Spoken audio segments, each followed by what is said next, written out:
মুখ্যমন্ত্ৰী হিমন্ত বিশ্ব শৰ্মাৰ মূৰে কাম নকৰা হৈছে। গৌৰৱ গগৈৰ জয়লাভৰ পিছত এই অৱস্থা মুখ্যমন্ত্ৰীৰ।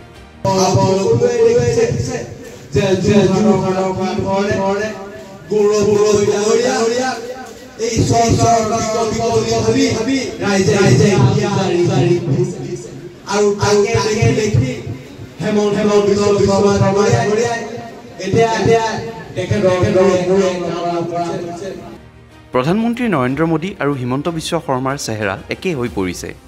ধেমাজিৰ ইন্দিৰা ভৱনত জিলা কংগ্ৰেছ নৱনিযুক্ত সভাপতি ভাস্কৰ দুৱৰাই আনুষ্ঠানিক কাৰ্যভাৰ অনুষ্ঠানত উপস্থিত থাকি এই মন্তব্য লাহৰীঘাটৰ বিধায়ক ডাক্তৰ আসিফ নজৰৰ। আপোনালোক সকলোৱে দেখিছে যে যোৰহাটৰ পৰা কি ধৰণে গৌৰৱ গগৈ ডাঙৰীয়াক এই চৰকাৰৰ বিকল্প বুলি ভাবি ৰাইজে হিয়া উজাৰি ভোট দিছে আৰু তাকে দেখি হেমন্ত বিশ্ব শৰ্মা ডাঙৰীয়াই এতিয়া তেখেতৰ মূৰে কাম নকৰা হৈছে। আজিকালি ৰাইজে যি বাকী আৰু ফাঁকিৰ ৰাজনীতি এইবোৰ বুজা আৰম্ভ কৰিছে।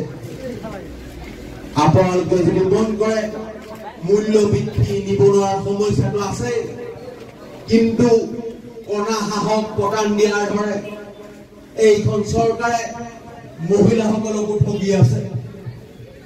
অমৃত বৃক্ষৰ নামত টকা দিব বুলি লাখপতি বাইদেউৰ নামত বিভিন্ন ধৰণে যাক যেনেকে পাই আছে এই চৰকাৰখনে ঠগি আছে। কিন্তু নিৰ্বাচন অহাৰ লগে লগে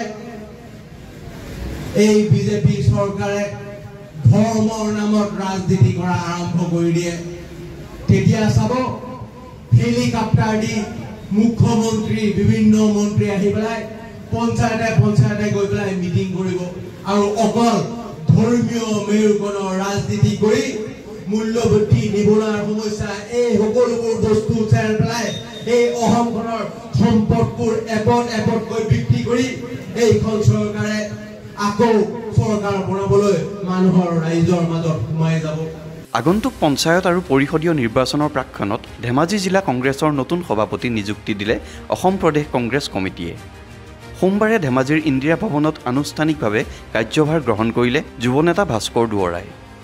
এই অনুষ্ঠানত উপস্থিত থাকে প্ৰদেশ কংগ্ৰেছৰ জ্যেষ্ঠ মুখপাত্ৰ শৈলেন সোণোৱাল, কোষাধ্যক্ষ ডাক্তৰ হেমহৰি প্ৰসন্ন পেগু, সম্পাদক দেৱ চেতিয়াকে ধৰি জিলাখনৰ কেইবা শতাধিক কংগ্ৰেছ কৰ্মী।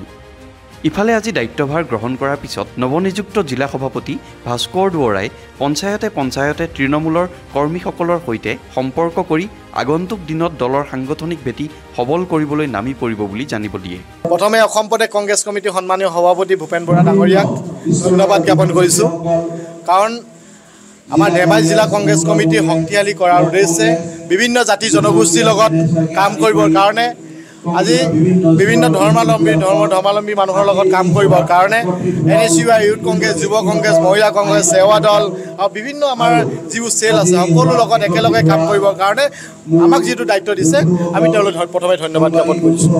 তাৰ লগে লগে আপুনি যিটো কথা ক'লে পঞ্চায়ত নিৰ্বাচন, Mising autonomous council, Sonowal autonomous council, এই অট'নমাছ কাউন্সিলবোৰ আমি সঁচা কথা ক'বলৈ গ'লে আমি প্ৰত্যাহ্বানৰ সন্মুখীন হ'ম, কিন্তু আমি এই প্ৰত্যাহ্বান নেওচিবলৈ কাৰণে আমাৰ দলৰ কৰ্মীসকল সদায় সচেষ্ট হৈ আছোঁ। কাৰণ এতিয়া দেখিছোঁ যোৱা দিনবোৰ আপুনি দেখিলে এই যে লোকসভা নিৰ্বাচনত আমি কংগ্ৰেছ কৰ্মীসকলে যিমান প্ৰচাৰ কাৰ্যসূচী চলালোঁ তাতকৈ জনসাধাৰণে বেছি প্ৰচাৰ কাৰ্যসূচী চলালে। তাৰ আপোনালোকৰ প্ৰমাণ আপোনালোকে দেখিলে। আৰু এতিয়া দেখিছে তেওঁলোকে যিমানবোৰ প্ৰৰোচনা কৰিছিল, বিভিন্ন প্ৰলোভিত কৰিছিল, তেওঁলোকৰ বিজেপি চৰকাৰৰ যেতিয়া লোকসভা নিৰ্বাচনৰ সময়ত তেওঁলোকে মানুহৰ ওচৰত গৈ এই কিছুমান ফৰ্ম দিছিল, ভুৱা ফৰ্ম দিছিল, ভুৱা আঁচনি দিম বুলি কৈছিল। এই আঁচনি দিয়াৰ পিছতে যে বিজেপি চলৰ প্ৰতি মানুহৰ মোহভংগ হৈছে সেই কথাখন আপুনি দেখিছে।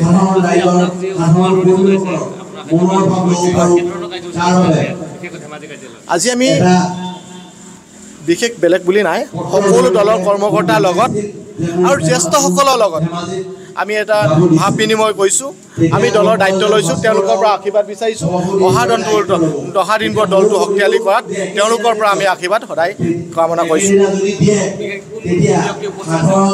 আমাৰ জ্যেষ্ঠ কংগ্ৰেছ কৰ্মী পূৰ্ণ পেগুচাৰ উপস্থিত আছে তাৰ লগে লগে আমাৰ জ্যেষ্ঠ কংগ্ৰেছ কৰ্মী কণ গগৈ ডাঙৰীয়া আছে টংক গগৈ ডাঙৰীয়া উপস্থিত আছে আমাৰ মণিকান্ত দলে ডাঙৰীয়া উপস্থিত আছে আৰু বহুত ব্যক্তি আছে তেওঁলোকক হেম লগাইছোঁ সকলো নামটো ক'ব পৰা নাই আৰু আপোনালোকে আজি আমি সিদ্ধান্ত গ্ৰহণ কৰিম আজিৰ দিনটোৰ যোৱাৰ পিছত আমি সকলো পঞ্চায়তলৈ যোৱাৰ ব্যৱস্থা কৰিম আমি আগতে যেনেকৈ ব্লকলৈ গৈছোঁ ব্লকলৈ নাযাম যাম কিন্তু পঞ্চায়তলৈ যাম গাঁৱলৈ যাবলৈ আমি কাৰ্যসূচী লৈছোঁ সকলো কাৰ্যসূচীত যাতে গাঁৱত হয় সেই সিদ্ধান্তৰে আমি কাম কৰিম ব্যুৰো ৰিপৰ্ট NZ নিউজ